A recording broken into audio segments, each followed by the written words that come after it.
और नेक्स्ट जैसे मिट्टी की बात करते हैं तो गाजर के लिए सबसे इम्पोर्टेंट है वो मिट्टी ही है, क्योंकि इसके लिए जो मिट्टी चाहिए वो बलुई दोमट मिट्टी चाहिए, सैंडी लोम सॉइल चाहिए। उसका पीएच 6 से 7 या 7.5 तक चल जाता है। और किसान भाइयों दूसरा जैसे मिट्टी में ऑर्गेनिक मैटर होनी चाहिए, फर्टाइल होनी चाहिए, अच्छी कार्बनिक खाद्य होनी चाहिए।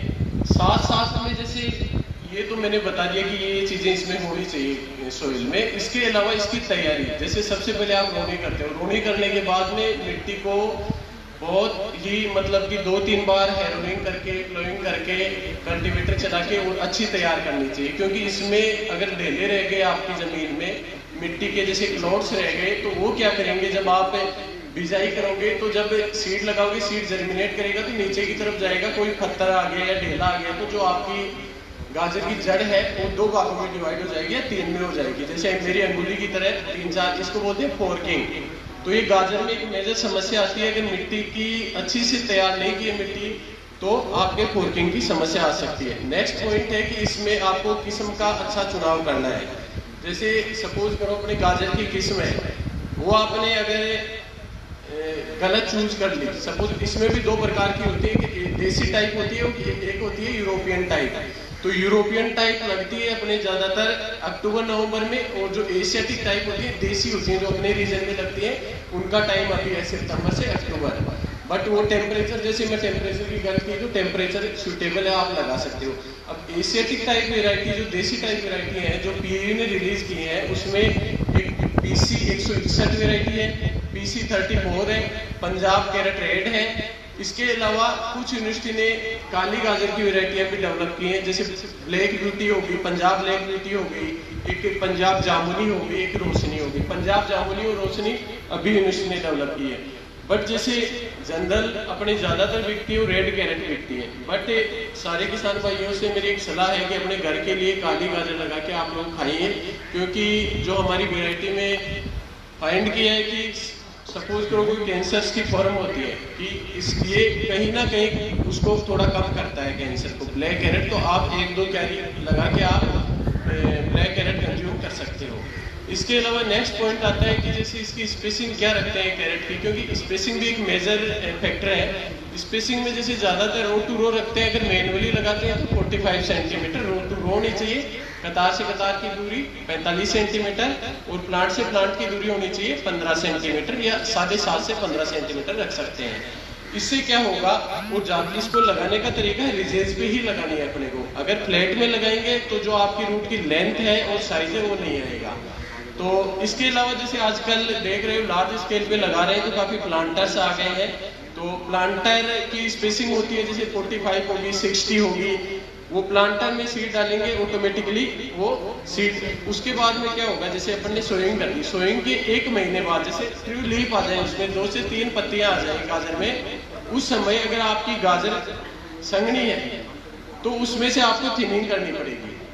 उससे अगर थिनिंग नहीं करोगे तो जो आपकी रूट है वो आपस में लपेटी जाएंगी या पतली हो जाएंगी या एबनॉर्मल शेप हो जाएंगी।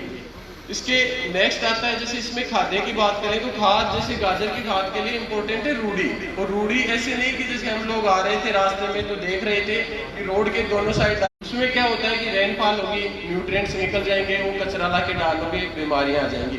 तो इसलिए गड्ढे खोद के बिल्कुल गोबर की अच्छी खाद तैयार करो, बुरबुरी। उसके नेक्स्ट आता है जैसे यूरिया, SSP और MOP की बात करें तो 1 कट्टा यूरिया का, 2 कट्टे SSP के और 1 कट्टा MOP का आप अपने खेत में डाल सकते हो खेत की तैयारी करते समय। यूरिया का यह है कि यूरिया की आधी मात्रा ही at the time of sowing डालोगे, बिजाई के समय आपको आधी मात्रा डालनी, आधी मात्रा लेटर स्टेज में आपको ब्रॉडकास्टिंग करनी है अपनी फसल पे। नेक्स्ट आता है वीडिंग। अब जैसे हमारे यहाँ गाजर की सोइंग की हुई जाकर साहब के यहाँ, तो इसमें क्या होता है कि गाजर स्टार्टिंग में धीरे धीरे ग्रोथ करती है, और जो अपना घास होता है, वीड होता है, वो बड़ी फास्ट ग्रोथ करता है। तो सबसे पहले अपने को ये ध्यान रखना है कि उसकी वीडिंग करवानी जरूरी है इनिशियल स्टेज पे, लेटर स्टेज पे जरूरी नहीं है, बट इनिशियल स्टेज पे, नहीं तो जो अपनी गाजर है वो छोटी रह जाएगी और वीड ही वीड दिखाई देंगे। और इसलिए मेजर फैक्टर है कि वीड कंट्रोल करना है अपने को, और 2 से 3 होइंग करनी है इसमें। नेक्स्ट आता है इरिगेशन। तो इरिगेशन की बात ऐसे है कि जैसे गाजर की बिजाई कर दी, उसके तुरंत बाद इरिगेट कर दो अपनी फसल को। इरिगेट करना है कि कभी भी चैनल को ऊपर तक नहीं भरना है, उसका मतलब 75% तक पानी पहुंच जाए, पानी कर दो, क्योंकि उसके स्लाब से कैरेट जर्मिनेट कर जाएगी। नेक्स्ट है, अगर आप ज्यादा पानी भरते हो अपनी कैरेट में तो उसकी 2-3 आपकी फैक्टर्स सपोज करो समस्याएं आ सकती हैं। एक तो जैसे ज्यादा पानी से क्या होगा कि जो हेयर्स, जो रूट है अपने गाजर की, उसके छोटे छोटे बाढ़ से देखे होंगे, जो हेयरी रूट है वो ज्यादा निकल जाएंगे। उसके अलावा मिस शेप मतलब एबनॉर्मल शेप हो जाएगी रूट की। नेक्स्ट होता है कि इसमें जो कलर है, गाजर का कलर, वो भी कहीं ना कहीं जो ज्यादा इरिगेशन है वो उसको इफेक्ट करती है, कलर कम कर देती है गाजर का। और नेक्स्ट, जैसे मैं पहले फर्टिलाइजर की बात की, तो जो इसमें पोटेशियम होता है, पोटास होता है, वो इसके कलर को एनहांस करता है, गाजर के जो कलर को बढ़ाता है। इसके अलावा इसके लिए जैसे 4 से 5 इरिगेशन सफिशिएंट है, वो डिपेंड करता है अपने सॉइल के मॉइस्चर पे।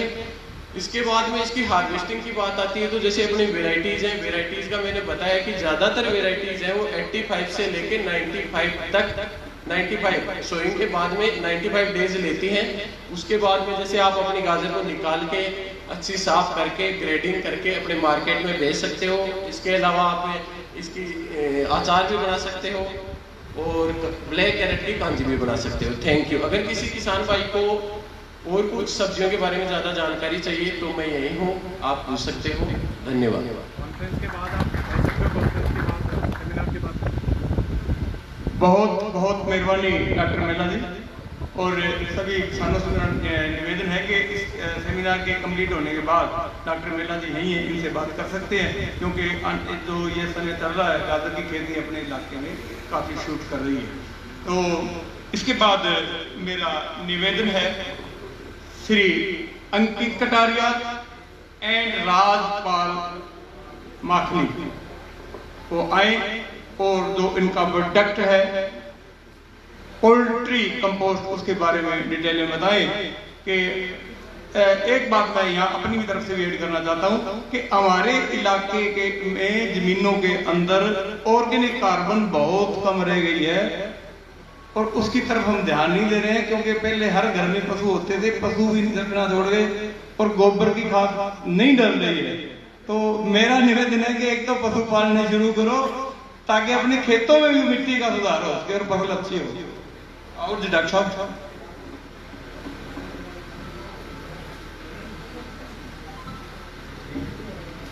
हेलो, नमस्कार, सत श्री अकाल, आदाब। मैं अंकित कटारिया रियल फूड्स नाभा ਜ਼ਿਲ੍ਹਾ ਪਟਿਆਲਾ ਤੋਂ ਹਾਂ। मैं सब तो पहला तो जाखड़ साहब का धन्यवाद करना चाहना कि उन्होंने मैनू इस मौके पर बुलाया तो सानू बोलने का मौका दिता। नाल ही उसी हर्ष उल्लास नाल मैं अपना नवा प्रोडक्ट मुर्गी कंपोस्ट इंट्रोड्यूस करना चाहना। साढ़े कोल 6 लाख मुर्गियां ने। असी बिग डचमैन जर्मनी कंपनी तो इक्विपमेंट अगे हो गया। अच्छा, असी बिग डचमैन जर्मनी तो बिग डचमैन जर्मनी तो इक्विपमेंट इंपोर्ट किया है जो कि मुर्गियां नू हर वक्त सही हवा, सही टैंपरेचर, सही खाना, सही मात्रा पानी ते सही लाइट दिंदा है, जिस नाल वो स्ट्रेस फ्री लाइफ दिंदियां ने। साडे कोल लगभग रोज 60 टन मैन्योर की उत्पादन होती है, जिसनों असीं इकट्ठा करके सब तो पहला स्टेरिलाइज करते हैं।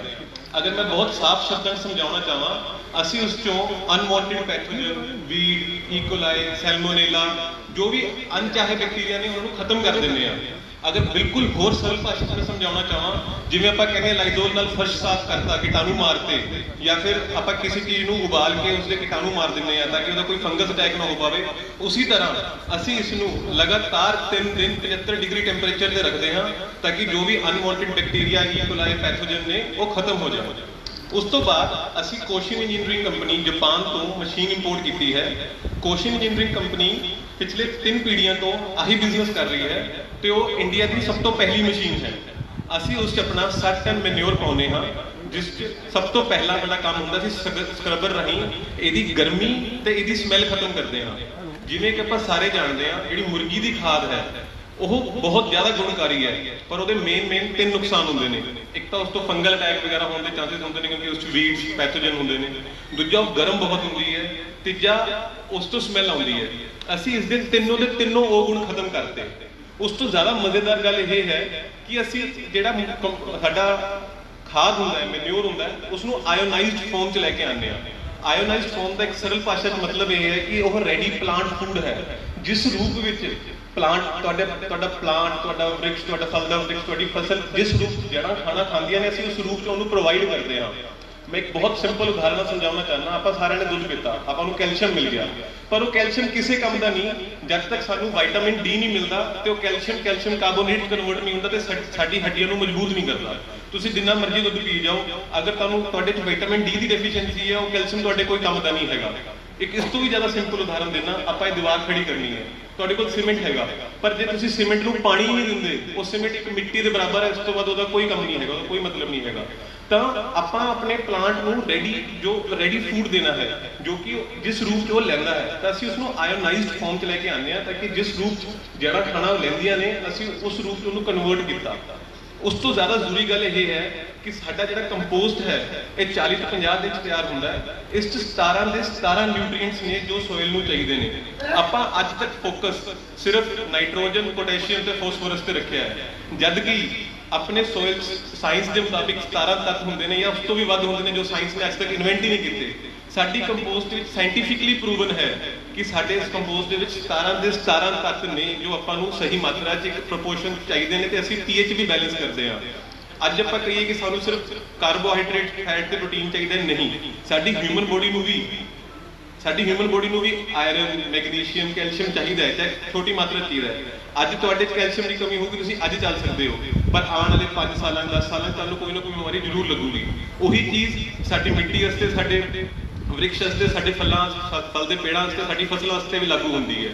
ਅਗਰ ਅਸੀਂ ਉਹਨੂੰ ਸਹੀ ਮਾਤਰਾ 'ਚ ਸਾਰੇ ਨਿਊਟ੍ਰੀਐਂਟਸ ਨਹੀਂ ਪ੍ਰੋਵਾਈਡ ਕਰਾਂਗੇ, ਤਾਂ ਉਹ ਸਮਾਂ ਵੀ ਬਹੁਤ ਦੂਰ ਨਹੀਂ ਹੈਗਾ ਕਿ ਸਾਡੀ ਮਿੱਟੀ ਖਤਮ ਹੀ ਹੋ ਜਾਊਗੀ। ਸਾਡੇ ਉਸ 'ਚ ਆਪਾਂ ਹੁਣ ਦੇਖੀਏ, ਅੱਜ ਤੋਂ 10 ਸਾਲ ਪਹਿਲਾਂ ਜੋ ਫਸਲ ਹੁੰਦੀ ਸੀ, ਉਹ ਅੱਜ ਤੋਂ 5 ਸਾਲ ਪਹਿਲਾਂ ਨਹੀਂ ਹੁੰਦੀ ਸੀ। ਜੋ ਅੱਜ ਤੋਂ 5 ਸਾਲ ਪਹਿਲਾਂ ਹੁੰਦੀ ਸੀ, ਉਹ ਅੱਜ ਨਹੀਂ ਹੁੰਦੀ। ਉਹਦਾ ਕਾਰਨ ਕੀ ਹੈ? ਉਹਦਾ ਕਾਰਨ ਇਹੀ ਹੈ ਕਿ ਸਾਡੀ ਮਿੱਟੀ 'ਚੋਂ ਨਿਊਟ੍ਰੀਐਂਟਸ ਖਤਮ ਹੋ ਰਹੇ ਨੇ। ਉਸ ਤੋਂ ਅਗਲੀ ਗੱਲ, ਆਪਾਂ ਕੈਮੀਕਲ ਫਰਟੀਲਾਈਜ਼ਰਸ ਯੂਜ਼ ਕਰਦੇ ਹਾਂ।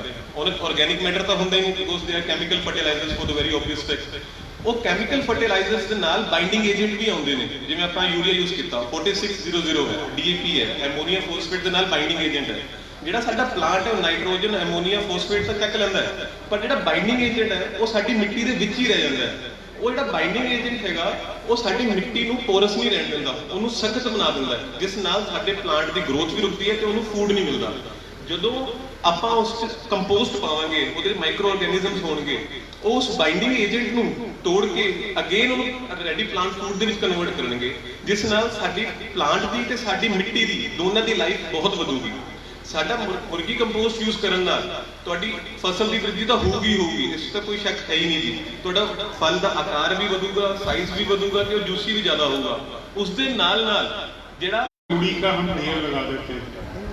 अभी जैसे डॉक्टर साहब बता रहे थे, उसके अंदर नेचर बहुत फॉरगिविंग है, उसको डाइजेस्ट तो होना है, लेकिन अगर उसको अच्छे से हवा नहीं लग रही, उसका कार्बन नाइट्रोजन रेशो पूरा नहीं है, तो वो सड़ेगा, डिकम्पोज नहीं होगा।